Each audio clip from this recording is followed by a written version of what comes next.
안녕하십니까? 평생투자 파트너입니다. 오늘은 4월 26일 수요일입니다. 현재 시간은 8시 11분입니다.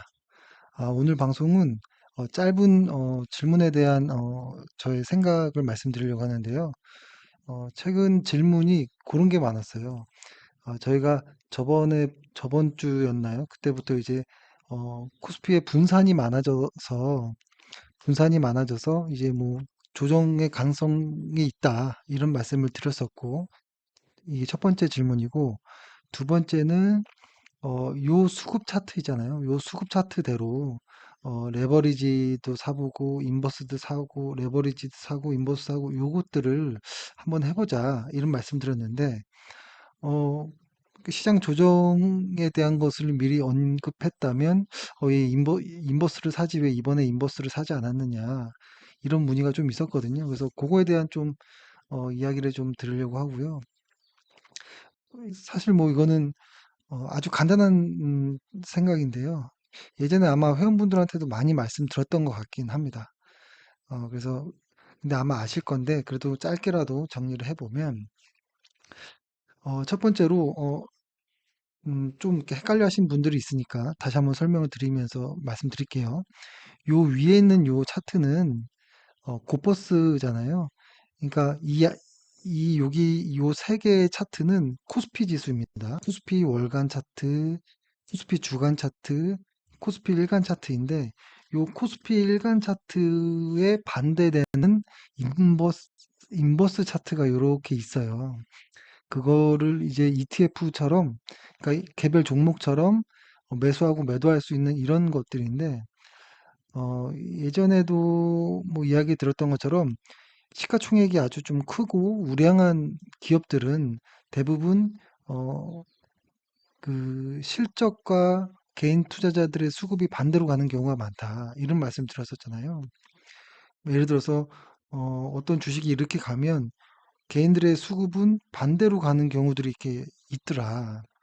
근데 그런 종목들은 보통 시가총액이 좀 크고 우량한 기업들이 이런 모습들이 좀 잘 맞는다. 이런 말씀 드렸었고, 그리고 시장의 고점과 저점에서 어, 이 고버스를 활용하면 약간의 어느 정도 힌트도 얻을 수 있다. 이런 말씀들을 드렸거든요. 그래서 이 차트를 확대해서 보면 이렇습니다. 여기 나온 거부터 이렇게 보면 이 위의 차트가 어, 이 위의 차트가 코스피를 뒤집어 놓은 인버스 차트이고요. 이 아래는 이제 개인 투자자들의 순매수 누적 그래프거든요. 이렇게 하면 너무 기니까 좀 짧게 이렇게 해서 보면은 어떤가요? 인버스가 이렇게 올라가면 개인 투자자들이 사면 좋은데 오히려 이렇게 팔죠. 그죠? 그리고 인버스가 이렇게 내려가면 인버스를 팔아야 되는데 오히려 인버스를 더 사죠. 이게 이제 계속 반복이 되는 겁니다. 이렇게 계속 반복이 되고, 여기 인버스가 내려갈 때 인버스를 오히려 사고, 인버스가 다시 내려갈 때 인버스, 그쵸? 여기서 약간 왔다 갔다 하네요. 인버스를 사고, 그쵸? 요런 패턴들이 조금 좀 뭐 아주 높은 확률로 계속 이런 식의 어떤 방향이 있었거든요. 그래서 어 이것과 반대로 한번 해보자 이런 말씀인 거잖아요. 그러니까 이 인버스의 요 차트 모습과 개인 투자자들은 반대로 간다라는 거고, 결국엔 이 개인들이 반대로 가는 이 모습이 지수의 모습과 같다라는 것이겠죠. 결국에는 그렇죠. 이렇게.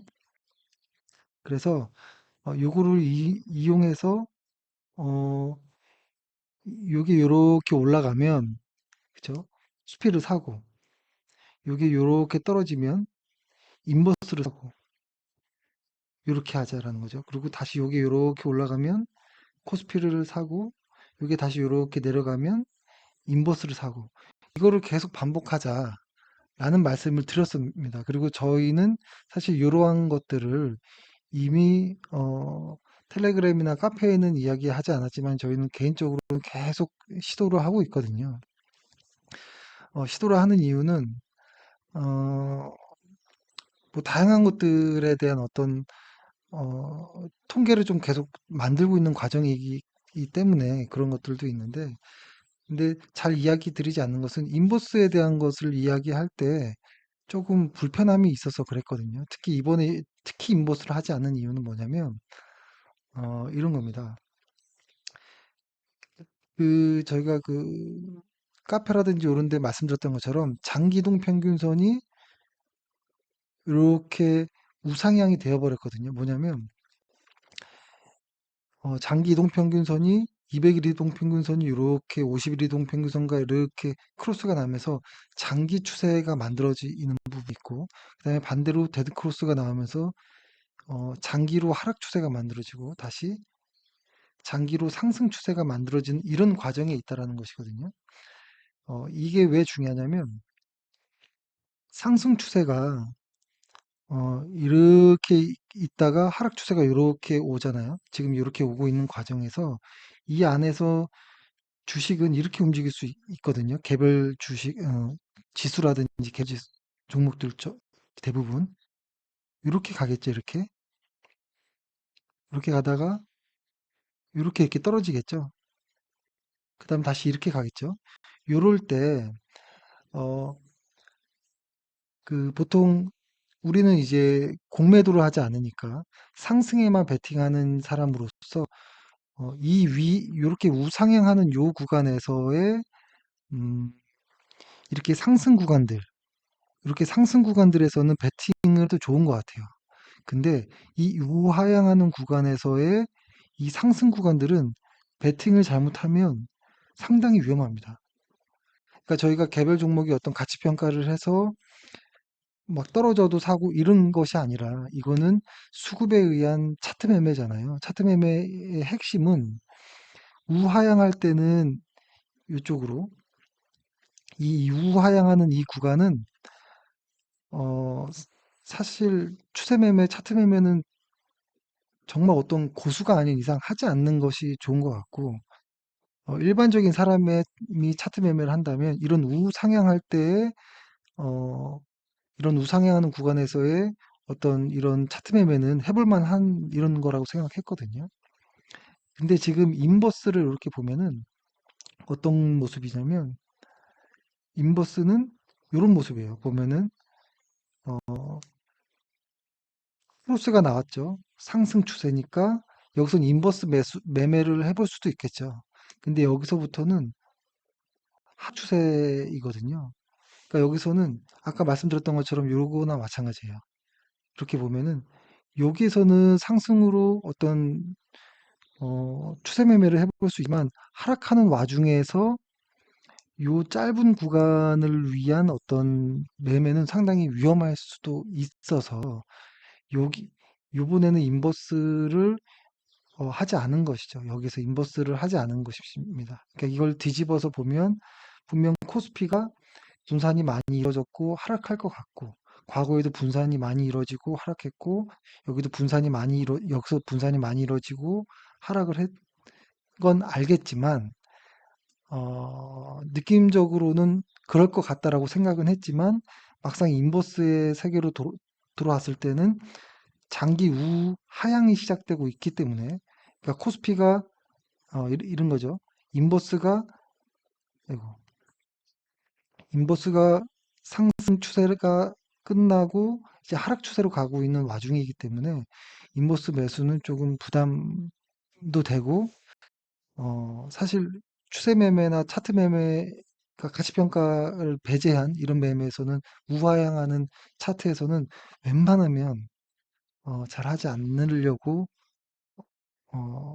그런 생각은 하고 있습니다. 그래서 이번에는 분명히 여기서 분산이 많이 와서 조정 시작이라고 지난주에 말씀드리긴 했지만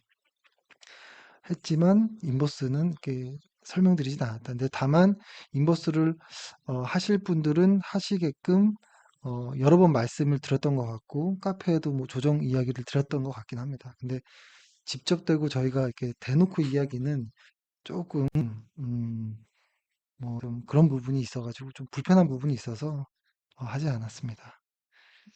근데 이것이 뭐 어떻게 될지 모르겠습니다. 어떻게 될지 모르겠지만 어, 일단 지금 시장의 어떤 뷰는 이런 것들이 좀 많은 것 같아요. 예를 들어서 S&P 500 같은 경우에는 주간 차트로 보면 월간 일간으로 볼까요? S&P 500 같은 경우에는 나스닥으로 볼까요? 나스닥 같은 경우에는 어, 여기를 깰 거라는 어떤 뷰들이 좀 많은 것 같고요. 코스피 같은 경우에는 요 언저리, 그러니까 여기는 깨지 않을 것이고 요 언저리가 멈춤이 되지 않을까 이런 어떤 뷰들이 좀 있는 것 같긴 한데요. 그건 뭐 지나봐야지 알죠. 그건 알 수가 없는 것이고 다만 이게 하락이 조정이 이렇게 언제까지 올지 모르겠지만 어, 코스피로만 볼게요. 코스피로만 보면은 여기 보면은 요렇게 지금 요렇게 되잖아요. 이렇게 됐을 때 상승할 때는 길고 하락은 짧고 상승 길고 하락은 짧고 혹은 횡보가 있거나 상승 길고 하락은 짧고 이런 패턴들이 우상향할 때 많이 일어나고요. 반대로 우하향할 때는 하락이 길고 상승이 짧고 하락이 길고 상승이 짧고 좀 과장해서 그린다면 이런 모습이고요. 다시 우상향이 시작된 지금 상승이 길고 하락은 짧고 상승은 길고 하락은 짧은 이런 모습으로 생각을 하고는 있습니다. 하고는 있고 하지만 이것이 소설인 것이고 이 하락이 어디까지 끝나는지는 좀 지켜봐야 되고 그 하락의 끝에서는 반드시 어떤 바닥을 만드는 어떠한 이상적인 모습이 나와야 되거든요. 그러니까 그것이 하락이 어디까지가 올지 모르겠지만 이런 어떤 좀 의미 있는 모습들이 나오기 전까지는 좀 조심해야겠다 이런 생각은 합니다. 현재는. 예. 그래서 정리해보면 말씀드렸습니다. 정리해보면 이 인버스의 수급을 코스피와 연관해서 시장을 어, 조금 이렇게 시장에 어떤 힌트를 얻는 데는 상당히 저도 긍정적으로 보고 있습니다. 그래서 요 차트에서 요 초록색 선, 음, 요 초록색 선을 잘 보면서 코스피의 어떤 방향으로 좀 보시면 좋을 것 같고, 요게 나중에 이렇게 가다가 뭐 이렇게 올라갈 수 있겠죠. 그때는 시장도 오를 수도 있겠다. 혹은 운이 없이 이게 더 깨서 여기를 깨고 치고 내려간다면 시장도 뭐 내려갈 수 있겠죠. 그러니까 어느 정도 힌트로서 사용할 수도 있다라는 이야기를 드리겠고, 그 다음에 바닥을 만드는 것과 상승의 시작은 다른 느낌이 있는 것이죠. 여기처럼 어떤 좀 중요한 어떤 모습들이 좀 나오기 전까지는 조금 보수적으로 보자라는 말씀이고요. 근데 다만 이것이 시장의 이 바닥을 2200을 막 깨고 내려간다 이렇게는 보지 않거든요. 미국과 다르게 한국은 어, 지금도 그렇게 비싼 구간은 아니라고 생각을 하고 있기 때문에 그렇습니다. 그래서 그렇게 겁먹고 뭐 이러진 않아도 되지만 당분간은 하락 추세가 시장의 하락 추세가 있으니 조금 조심은 하자. 그리고 기다렸다가 시장이 반등할 때 좋은 기업들을 더 추가 매수하거나 단기 투자할 사람은 단기 투자를 한다거나 뭐 이렇게 하면 어떨까라는 생각을 말씀드리겠습니다. 제가 좀 횡성수설 좀 하죠. 제가 방송도 안 하고 최근 며칠 동안 하루 종일 아무 말도 안 하고 조용하게 있었거든요, 사무실에서. 그래서 오랜만에 좀 말을 하는 것 같아서 좀 버벅대긴 합니다. 예, 고생하셨고, 예, 어, 내일 뵙겠습니다. 감사합니다.